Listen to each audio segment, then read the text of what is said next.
That's right. That's right.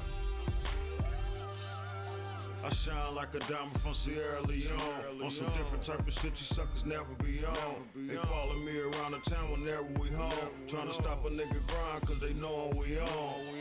We MFR, that be the pipeline. We done dropped enough game to last a lifetime. Street classics make you wanna hash up. High speed race talk make you wanna smash up.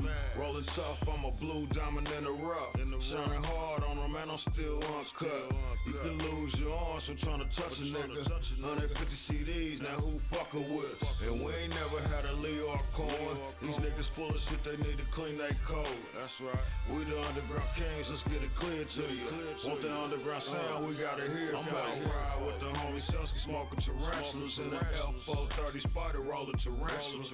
I wallows all through the dirt when I'm on the grind. Through the mud and the dirt, nigga, I'ma shine. Ride with the homie Selsky, smoking tarantulas in the L430 spider rolling tarantula. That's right. I wallows all through the dirt when I'm on the grind. Through the mud and the dirt, nigga, I'ma shine. Drupal, but when it's tenfold, you'll know it. Get a smoke to my super bad, she'll roll it. She can roll beelers, holding on the chrome pieces. Watching out for me, baby, is an overseer. She be looking over you and past y'all. Seeing through you niggas and she a cash out. I pull up to aristocrat and cash out. Hit Magic City and throw cash round. Leaving ATL, headed to the STL. On my burn out phone, keeping up with every cell. Bunch of empty rubber ducks and cake wrappers. I only fuck with factors, not you fake rappers.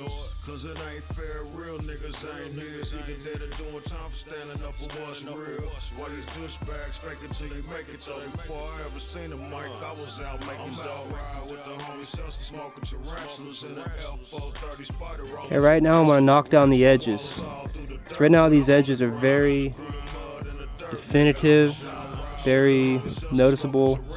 Go ahead and knock these edges down. So I'm manipulating the disc, I'm folding it, and I'm knocking these edges down just to kind of soften up the tone of the scratch a little bit here. I've knocked down that edge. I can obviously see this is the deepest part of the scratch. This is the lightest part of the scratch. I know for a fact that this light part can be sanded out. That is not through the clear coat. Over here is very questionable. So why am I going to start sanding over here to try to remove something where I could burn through the clear coat when I know that I can remove this? So I'm going to remove this and I'm going to judge by removing this the amount of time, pressure, water, all the factors, what it takes to remove this so I can gauge properly what I need to do to remove this. Okay, now as you can see, I've lost the tail end of this inside these scratches.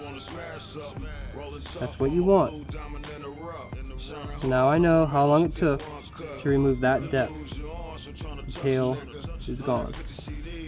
As you can see, I have sanded out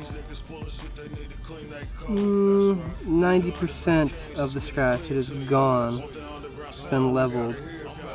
The remaining, I'm not going to hit it with the 1500. Go through the 3000 and refine this down.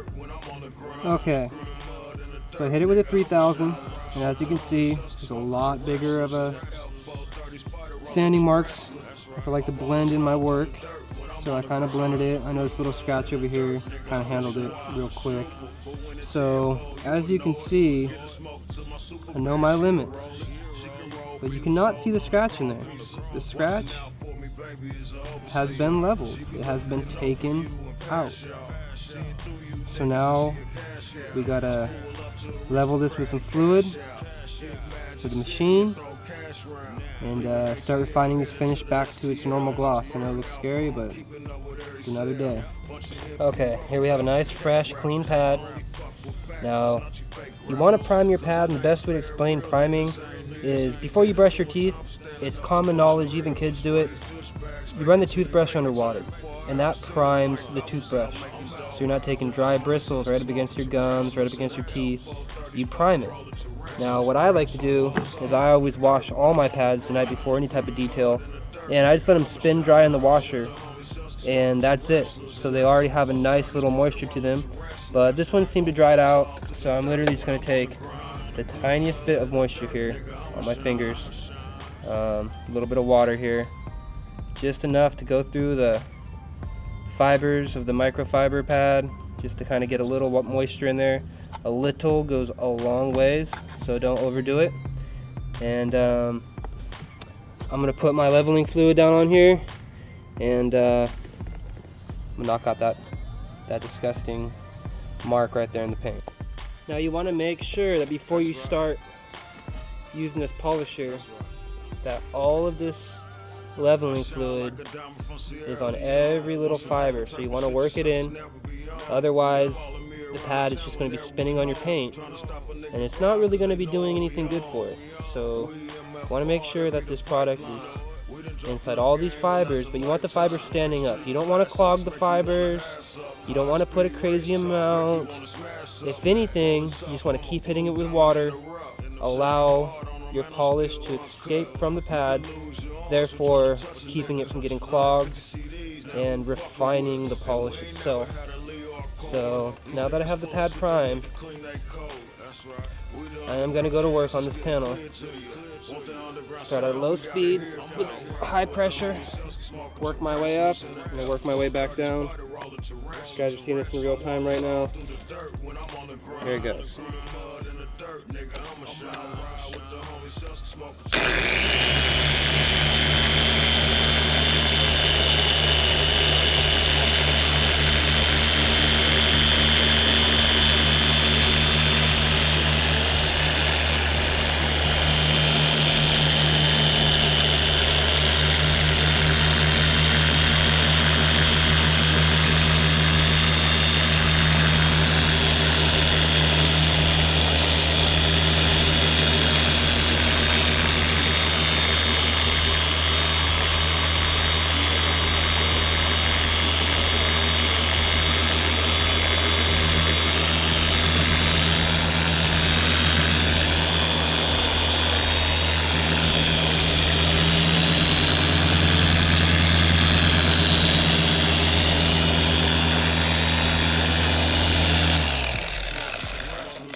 Okay, I'm going to go ahead and wipe off this polish, and you're going to see an instant gratification on here on what was done to this panel. Now when you're wiping polish off, you got to be very gentle, because you can put new scratches back in your paint.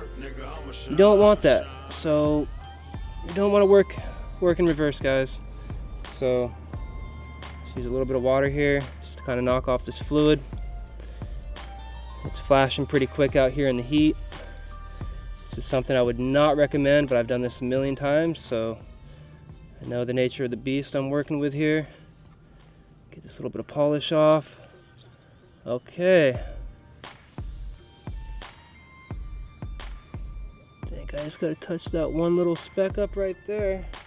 I think we'll be good.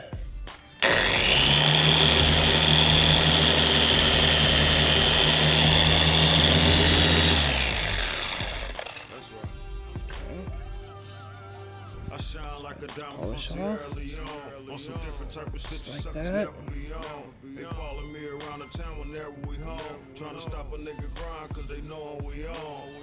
Okay, just like that, guys. That was in real time, and I'm gonna make this thing pop. There we go. I'm essentially gonna jewel this, bring it down to a really low speed to finish it off.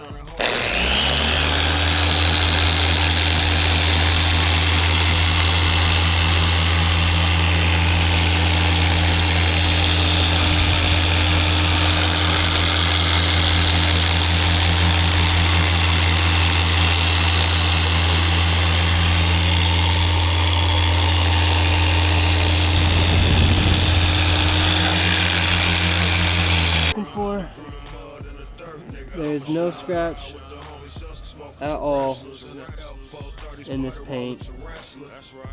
The scratch is gone. You know, practice makes perfect. You can try to replicate this your first try. You're probably not going to have success. And one final thing. Before you go waxing this, you guys got to remember that there's oils left behind by the polish. You don't want those on your car, so you're gonna want to wash it down. You're gonna want to wash it down with a 50% water, 50%, 90% isopropyl alcohol, or CarPro makes a product called Eraser. That's really what you want to use. Just remember to do that final wipe down with a clean towel, not the same towel you've been polishing with. If you skip this step, you're not going to get the right result. And that's how you take a scratch out. It's gone. There you go.